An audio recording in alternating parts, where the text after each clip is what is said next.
Hello everyone, my name is Marion with DTM Real Talk Channel. It's the channel that you can tune into, have the ability to listen to the thoughts of others about topics all over the world that touch every one of our lives. Everybody goes through basically the same thing. There is nothing new under the sun. So if you're going through, someone else has already been there. Maybe you can find hope. Maybe it's a pathway that can set you on the right road just by tuning in. So DTM Real Talk, just keeping it real. And if you like it, like us at the bottom, subscribe, and let us know just how we helped you. Just keeping it real. Nothing but love.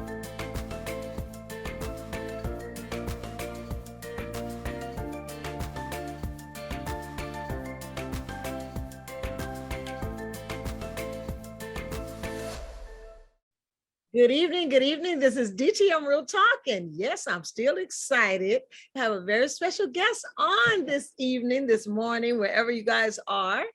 And how long has it been, Tim, since we saw each other? It's been a few years. Like about 4 or 5? Yeah, 4 or 5 years. Yes. Say hi to the good folks out there. Hello, everybody. I call this guy Tim the Barber. The boy is bad. He is bad. Tell the good folks a little bit about you.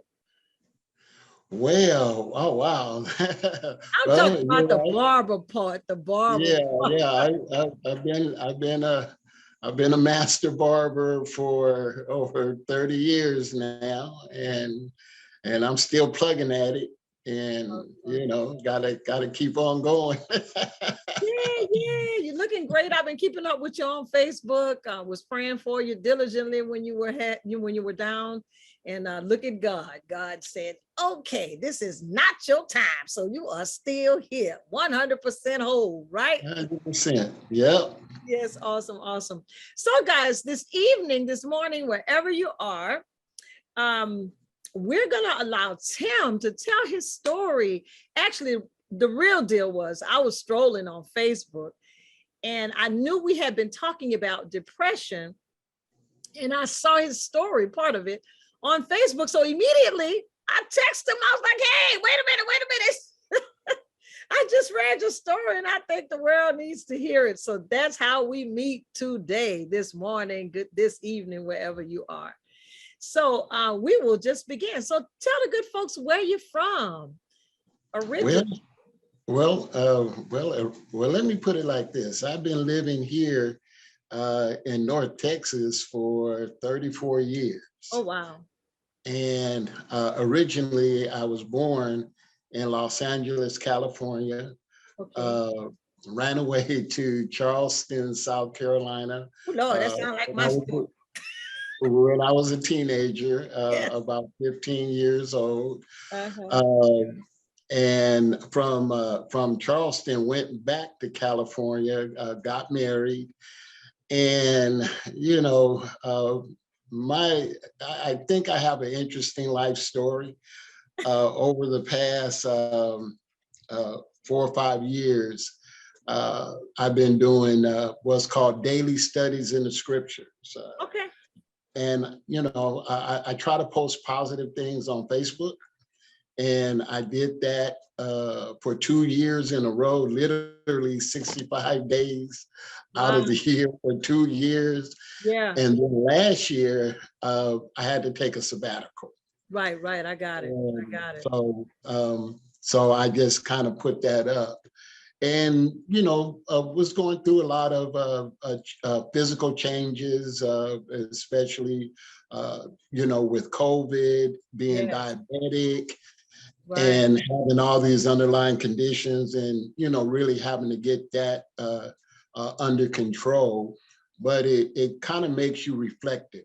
Because when we think about what's going on, I've had several friends, personal friends, pastor friends who have passed away due to COVID in 20. So that will make you stop. Oh, absolutely. And start thinking, because nothing is promised to us.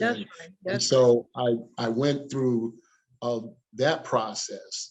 But what a lot of people don't know is there's a lot of us that have been going through severe depression.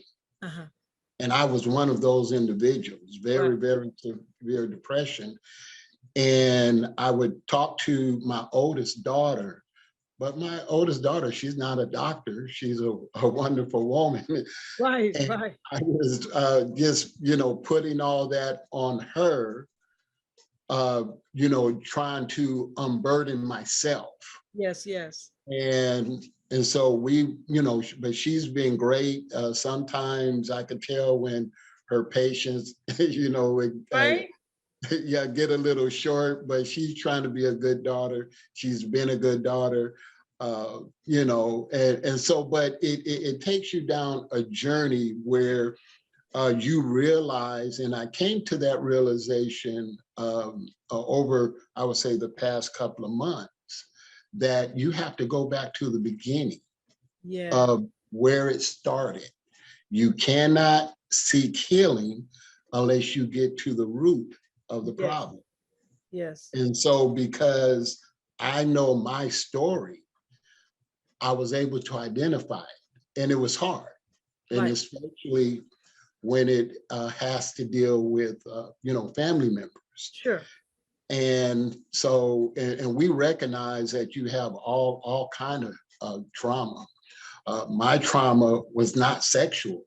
Right. It was just a relationship between a father and a son, and realizing now that my father didn't have a clue. He Exactly. didn't know what it meant to be a father. Yes. And so thinking of that journey and going back to where the trauma started, it took me back to when I was 2 years old. Wow. Can you imagine that? Yes, I 2 can years old. imagine that. And I'm not just saying I can imagine that. Okay. Yeah, Okay. and that's and that's strange, because when you think back, you love your parents, you have unconditional love for them, but then at the same time, you're 2 years old. How much do you know? You Right. don't know nothing. Right. And so my story began when I was 2. I don't remember anything before I was 2, but I remember that. I remember when I broke my shoulder, in my little red wagon at my grandma's house with my cousin. And I think they brought us a wagon for Christmas, Uh-huh. and she had a steep driveway, Uh-huh. and I was the one in the wagon and going down the driveway, and I turned it and it flipped.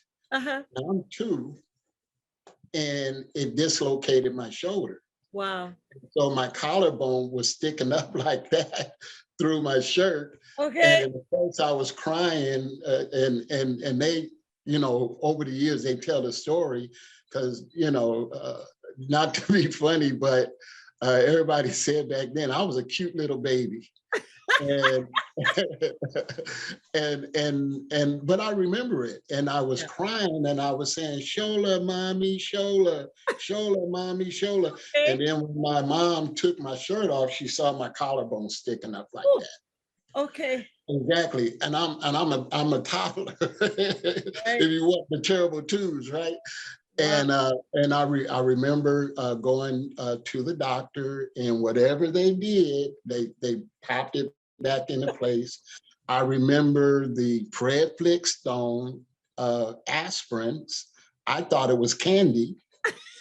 They, and how dangerous is You're that? about to OD at 2. What? I say you gonna OD at 2 on Fred Flintstone's aspirin. Yeah. The old Predflixstone, and they were aspirins. They were baby toddler, baby aspirins. And I Yeah. remember, because they probably had the medicine, but it tastes like candy. Sure. Now, and I realize, that's dangerous if I get a hold of some aspirins that taste like candy. But Right. that's what they did back then. And I have a very strong memory of that, Wow. because that was trauma. Yes, yes, yes. Dislocated. So I remember that. And so it was the same thing with my father. He was in the army. He was Uh-huh. in the army. Okay. It's me and my sister, and he came home. Okay. So I was 2 years old, and I remember it very vividly. I see this man. He has on a uniform, his khaki army uniform with his hat, Uh, and all I remember on seeing him is he just started barking something at me, wait. like Started what? barking, like giving me like military orders. Yeah, yeah. Okay. Like, stand at attention, blah, blah, blah, blah, blah. Now, understand, I'm 2. Yes, yes, yes. And so I remember, That's traumatic. right, I remember, and I'm like, I didn't know him. I didn't know who he was. And so I broke. I remember that as clear as day. The house was full of, my mom, my aunts and uncles, because my dad was, coming home. Now, Right. when I think back, I'm like, okay. And I'm running, and I realize, well, later, that this is funny to them. Uh, I'm his firstborn, I'm his son. And this is do the you have first any time. other siblings Yeah, than yeah. your sister? Yeah, my older sister, there were 6 of us. My father had other kids, Right. prior, when he was a teenager. But in our household with my mom, there were 6 of us. Gotcha. But at that time, there was just me and my older sister. Gotcha. So I'm running, I ran upstairs, and I think it was, that was maybe kind of funny, because I was really trying to get away, because I didn't know who this man was. And I remember getting under my grandmother's bed, and they're trying to pull me out from under the bed, and they can't get me out. Now, I think I know I was, double chunkified back then. I was a fluffy little boy. And, so I'm under there, and I put my hands under the slats that's holding up the box spring and the mattress. Oh, I wow. remember that. I'm crying. I'm horrified. This man is trying to get me, and nobody is trying to protect me at all. And then the next thing I know is the mattress is coming off and the box spring is coming off. And now I'm exposed to this stranger, and they grab me, and I'm horrified. And so now I was able to identify where the emotional destabilization started. That's when it started. Wow. Prior to that, no memory other than when I got hurt. Everything seemed normal. I'm with my mom, my sister, my grandparents, my aunt and uncles. I'm 2 years old, and I'm just living the life of a toddler. Right. And then this happens. And so now thinking back, I realized that I became emotionally unstable. Yes. Because I literally, due to fear of seeing this individual. You see, and I think, most folk can make that connection. Yes. Now, the problem is my father, obviously he's a young father. He didn't have a clue. Right. He did not have a clue. So now here I am, a baby. I'm in the household with a man that I don't know, married to my mom. And now I'm in that house. Yeah. And I'm afraid of this person. Right. What options do I have? Did he ever try, if you can remember, was there ever a communication, a bridge of communication with you all after that? After you got a little older, was there ever? No, not to deal with the trauma. Not to deal with the trauma. Right. So you accept the fact as a little kid. Now you're time is going on. You're getting older, but you're still in the house with this person who now you are literally horrified of. It's literally like living with the enemy. Wow. You love your I mom. remember you told me something about maybe you used to suck your thumb or something like that. Yeah, Talk yeah, about yeah, that to the good yeah. folks. So that part of it is actually, that's normal. From, a Right. little baby, sucking a bottle, 1 years old, sucking your thumb. Talk about But how then, he responded to you, how he responded to you then. yeah, and then so you go up. So now he's saying, okay, you old enough. Uh, maybe about 3 years old, I was potty trained. I knew how to go to the bathroom. Sure. But I sucked my thumb. So his response to trying to get me to stop sucking my thumb Yeah. is he would sneak, on this, and I'm watching cartoons, the Flintstones or something, and he would sneak up behind me, and he would do this, bam, really hard, Uh-huh. and knock my thumb out my mouth, and immediately I start crying. Wow.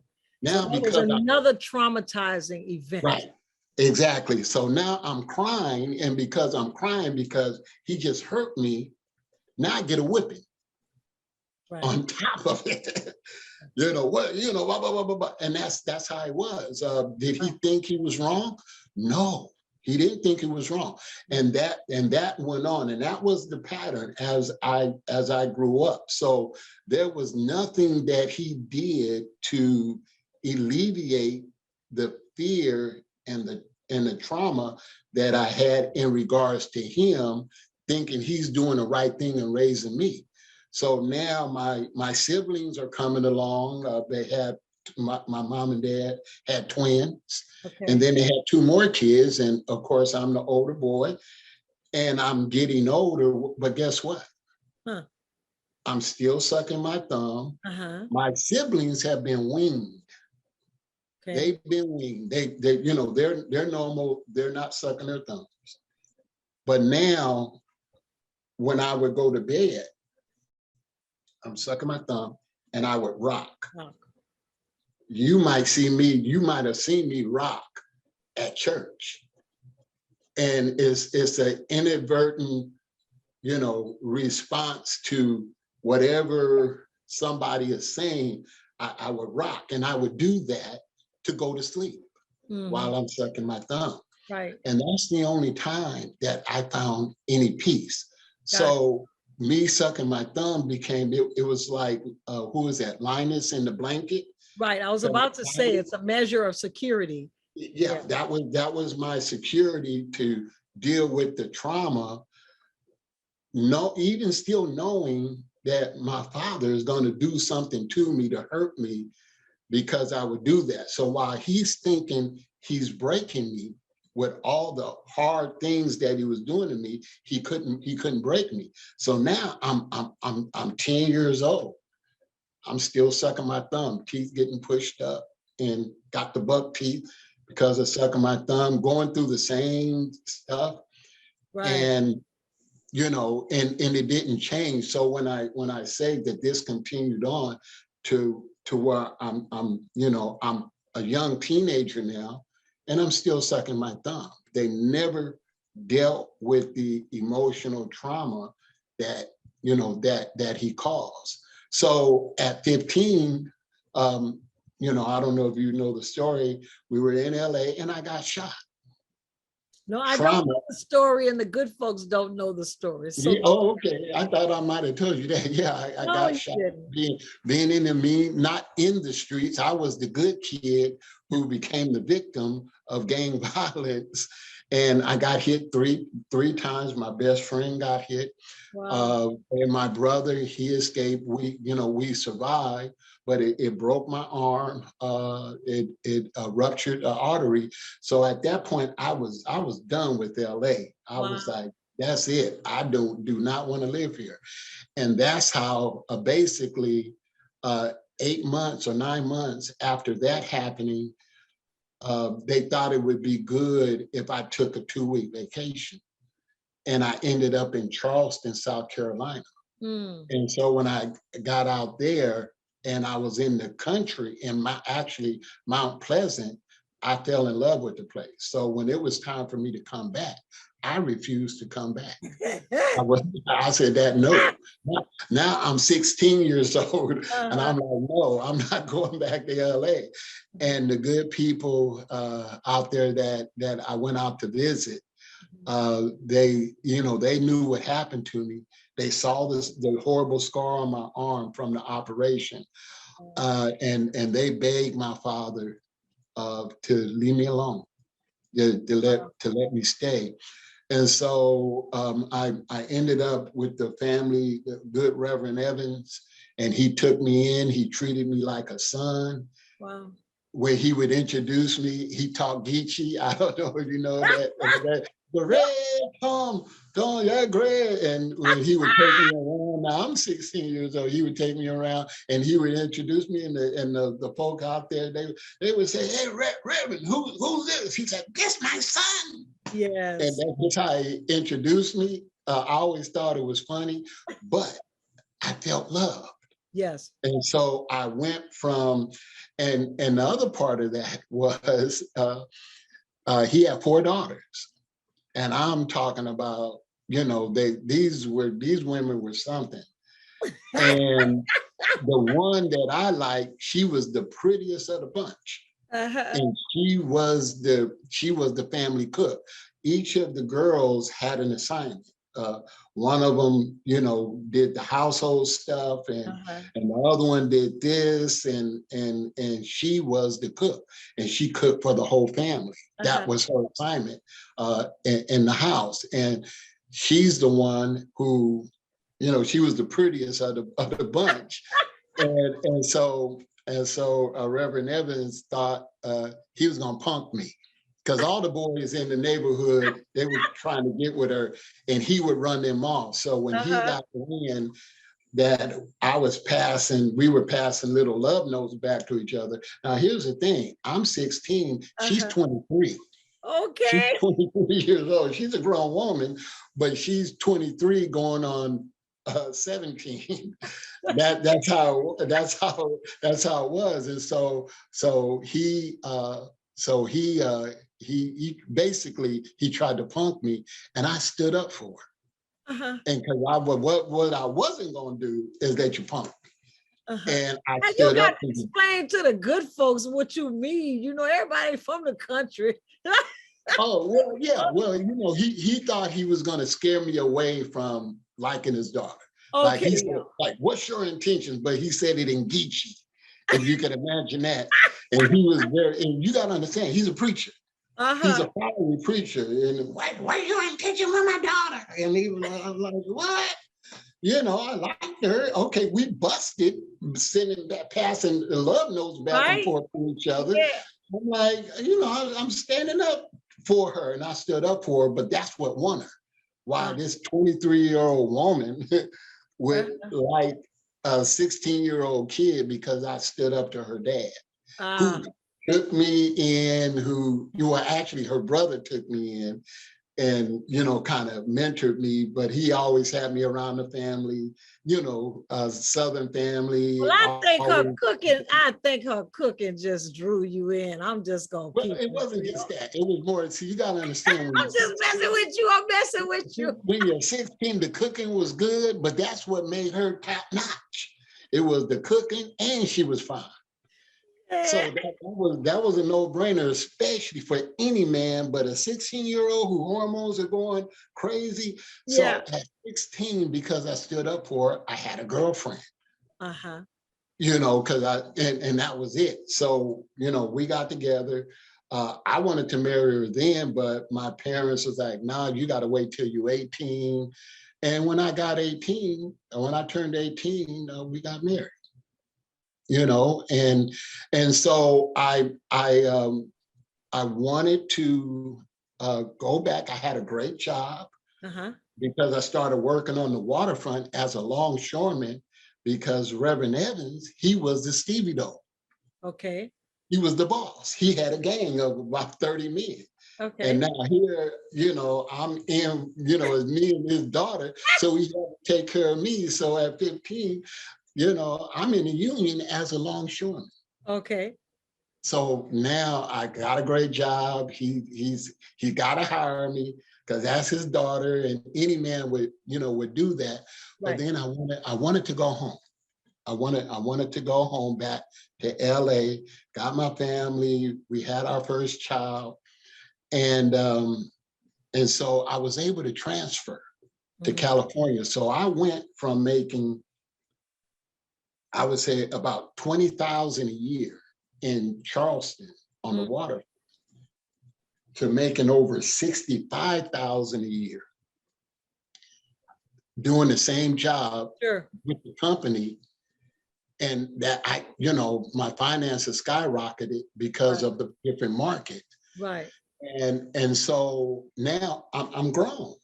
Right. I'm a grown man. Well, but guess what? I was still suffering from the emotional trauma that happened when I was 2. So I was coming back and thinking, okay, I made it. And my father had a problem with all of that. Wow. He had a problem with it. I overheard arguments with him and my mom because they knew I wanted to come back.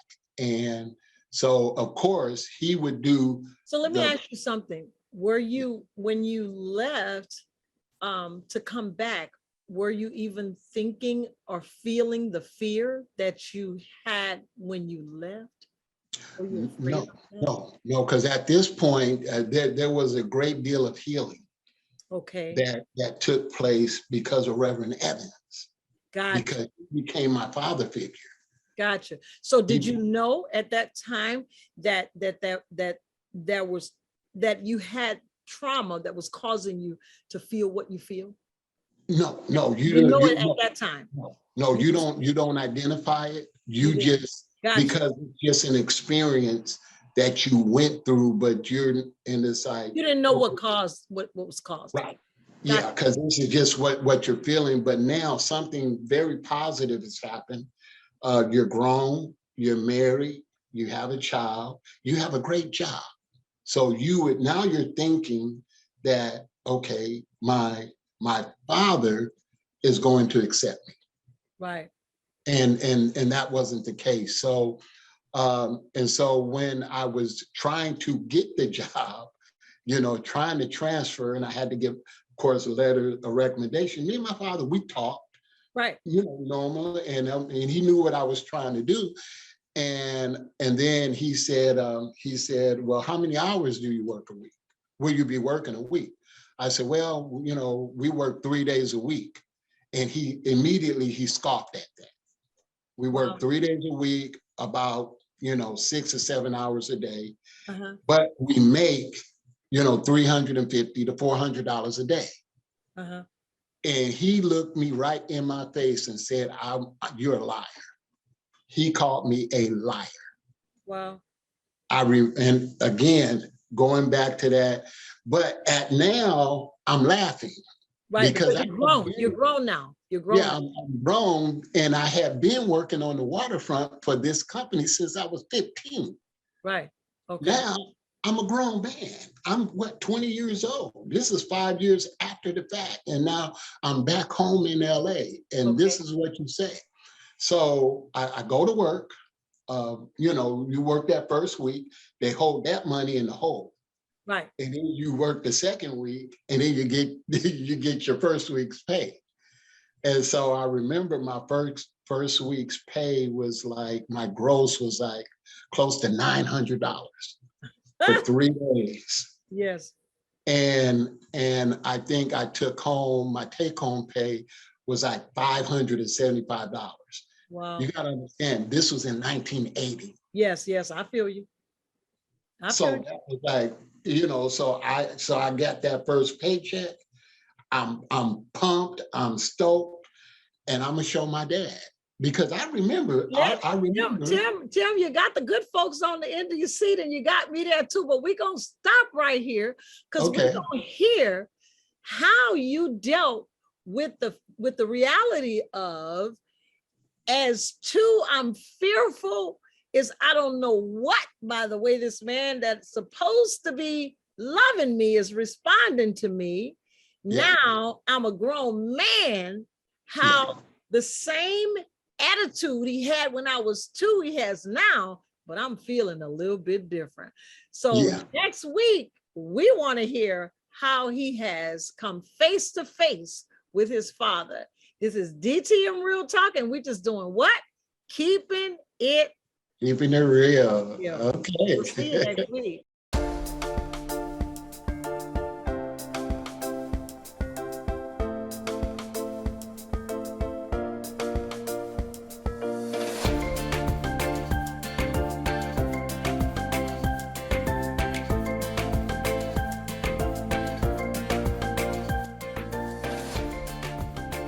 Thanks for watching DTM Real Talk. Be sure to join us for more conversation. And oh yeah, don't forget to hit that like button, share, and subscribe while you're there.